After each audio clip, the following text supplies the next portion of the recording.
Hello again, everyone!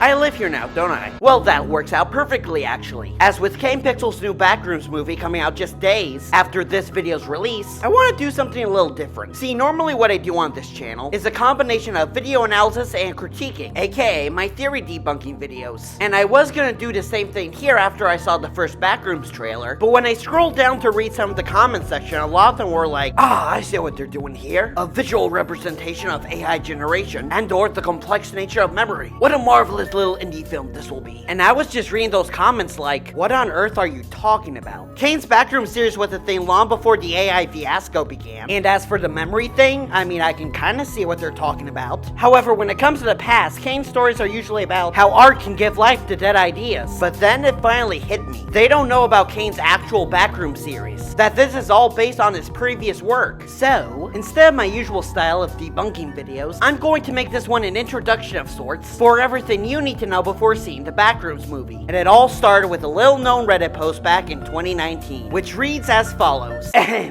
If you're not careful and you no-clip have reality in your own areas, you'll end up in the backrooms, where there's nothing but the smell of old moist carpets, and the madness of mellow yellow, the endless background noise of fluorescent lights at its maximum humbuzz, and approximately 600 million square miles of randomly segmented, empty rooms to be trapped in. God save you if you hear something wandering around nearby, because it sure as hell heard you. That was intense. Really intense. Well, not really intense, but pretty intense. And from that little post onwards, the Backrooms and the lore surrounding it quickly began to form in the devastating years to come. For instance, you got a lot of sub-levels in the Backrooms, like the pool rooms you're seeing on screen right now. Then there are the playrooms, which are these child-friendly, colorful areas that are somehow still a filthy mess despite no children being present. And of course, a horde of strange and horrifying creatures that wander its many halls. None of which you'll need to remember for this movie, as Kane's interpretation ignores all of that in favor of explaining away the Backrooms in a science fiction rationale. However, if your idea of the Backrooms centers around themes of AI or memory, and want to write a story about that, then by all means, you're allowed to, because the Backrooms are public domain, much like the SCP Foundation if you're aware of that sort of thing. A24 is simply making a movie based on Kane Pixel's story in particular. But what is that story, I hear you ask? Well, in order to tell you that, we have to go back to the very first video, where we see a young filmmaker named Kane, no relation, gets no-clipped into the Backrooms in traditional fashion. During his little excursion, Kane comes across some writing on the walls, as well as a bizarre black monster that chases him about. What is this creature, you may ask? We'll get back to that later. Just know all this comes to a head when Kane gets attacked by said creature, forcing him to drop his camera as it snaps back to reality. Oh, there goes gravity, with said camera plummeting back to Earth. Now we come to the second video titled First Contact, and this is where I feel like the series actually begins, because it's here we find out why people are no-clipping into the Backrooms. As we see an experiment being recorded in 1989 by a company we would later known as Async, a bizarre malfunction begins to occur, creating an unknown rift in space and time.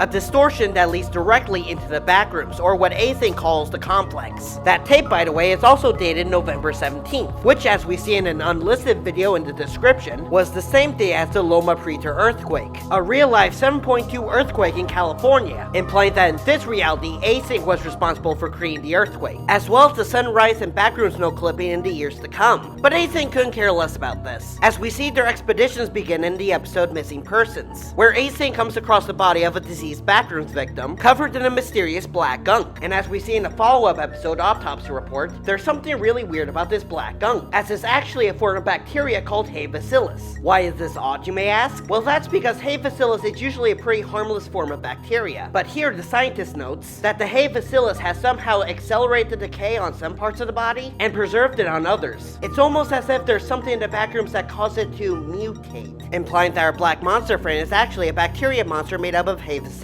So the excursions continue in the episode informational video, where we see in a recording from February 29th, 1990, another expedition team is sent into the Backrooms, where we see their camera operator, who we later learned is named Peter, gets lured away from the rest of the group by some voices of unknown origin. And then this happens. Hey guys, do you hear this?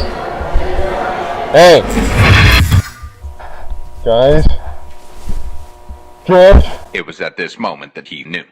he fucked up. Panic begins to set in for our helpless cameraman as he slowly starts finding his way through the backrooms on his own until he comes across a mysterious door and window. Peter then begins to enter the room where sirens begin to blare, and that's where the video ends. So, what happened to Peter? And what's the deal with that big room? Well, once again, we'll get back to that. But for now, let's skip ahead to what I believe is the next important episode to talk about. Pitfalls, where we see an async team come across a room full of identical square holes, with a mysterious lone door on the other side. What's on the other side of this door? Again, we'll get back to that later, because when the cameraman of the group tries to go across, he ends up falling down one of the holes and into an unknown area. That leads to a near complete recreation of an American suburb, and it's here that our cameraman gets us our first mention of something called the null zones. But what if Miller's right about the null zones? Now, keep in mind, we don't exactly know what the null zones are. I mean, we have some ideas of what they could be, but nothing's been flat out confirmed yet. Our cameraman then enters one of the houses in this neighborhood that's full of reverse signs. And as he gets lured further into the house with someone calling out to him, he finds a dilapidated room with evidence of someone camping out there, as well as an old friend of ours. That's not a person. What is it? That is not a fucking person! Come in. George, it's immediate. So basically what happened here was, some rando who no-clipped into the backrooms was camping out in that house, until the bacteria monster got to him and started mimicking his voice to catch more prey, implying that the bacteria monster can mimic any sounds they hear. And fortunately, as we see in the follow-up episode report, our cameraman survives this treacherous encounter with the bacteria monster, and has given them the video proof needed to show them the greater dangers of the backrooms, and thus Async begins to remodel their entrance to the backrooms with a brand new security door.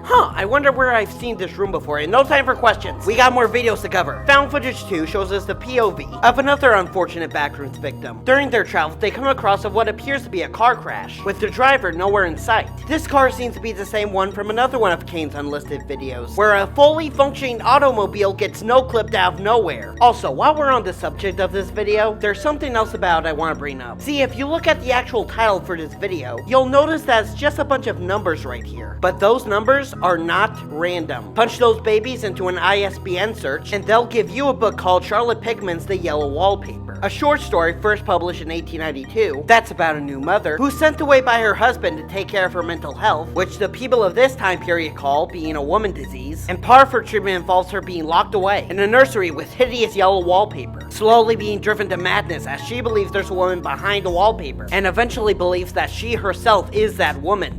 A person slowly being driven insane by yellow wallpaper. Wonder if that's foreshadowing for something. Well, anyways, Found Footage 2 ends with our helpless protagonist having a run-in with the bacteria monster. She naturally runs and hides, and finds herself in a room being enveloped by a green light, and that's where the video ends. However, while investigating, our camera person also comes across this portrait, the same portrait from an unlisted video titled Home, implying that the room our camera girl was in was meant to be a copy of the one from this house. Now, let's take it back a bit to a video called Presentations, where we see just exactly what Async wants to do with the backrooms, and that is to turn into a massive living/storage facility for the sake of scientific discovery, but also stupid things, you know, like capitalism. But anyways, things seem to go right during what seems to be an investors meeting, when Async gets a security breach warning from something that came from the backrooms, and that something is Peter, showing up in a security recording documented months after he lost his team, confirming an idea that fans had for a while now, that the backrooms exist outside of our normal understanding of time, as the past, present, and future all exist in it at once. But it doesn't seem like Peter's problems are quite over yet.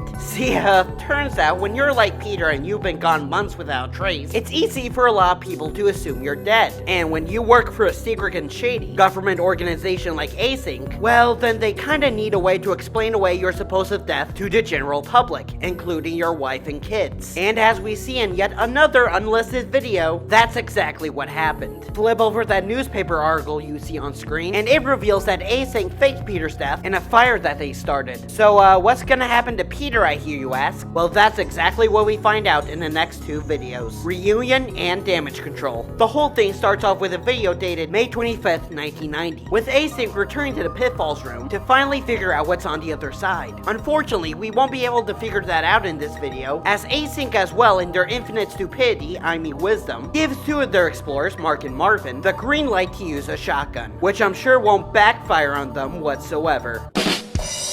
Mark and Marvin then start to see signs of another human on their little trek, until they end up getting jumped by none other than, oh hi Peter, how's your totally not ruined life coming along? I don't know. Peter? Oh shit. Marv? Marvin? Yes, it's me. Is it really you? Yeah, it's me. It's me. How? It's your mom. Marvin, just tell me. Did they hold a funeral? Yes. This is Team A. Do you read us? Yes, A-Team, this is Mark. I read you. Mark, don't. What are you doing? We need immediate armed Mark. support at room 14C. Stop. My team and I are being held at gunpoint by a hostile. I repeat, Stop. please send Don't shoot him. immediate armed support to room Stop. 14C. Don't. Sorry.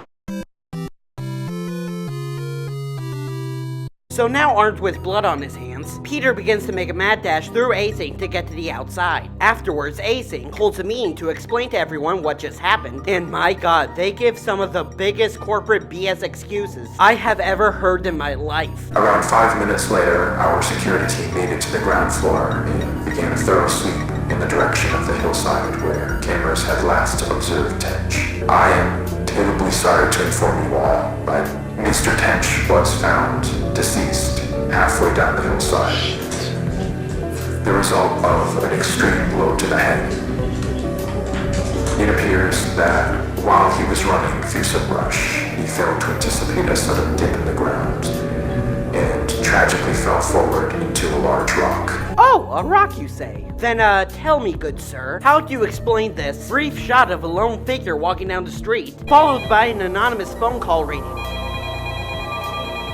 I don't know about you, but to me that seems to imply that Peter may be alive and trying to contact his family. Oh wait, but what about the Pitfalls room? Well, that brings us to the last video we'll be talking about, Static Dead Ends, where we finally, at long last, get to walk through that infamous door. Oh man, there can be anything behind that door. A rainbow, the Backrooms exit, another door. Oh, I can hardly contain my excitement and... Oh wait, it's just another room, with some furniture coming out of the floors and walls. Huh, I mean it's still cool, but it's a little anticlimactic, if you ask me. But there you have it. Everything you need to know going into the Backrooms movie. Also, keep in mind, there was still a lot of stuff I left out of that recap. Partially because I only have so much time to work on these videos each month, but also because I highly recommend you watch this series for yourself at your own pace. But as always, thank you for watching and be sure to like, subscribe, and comment below. Theory debunked.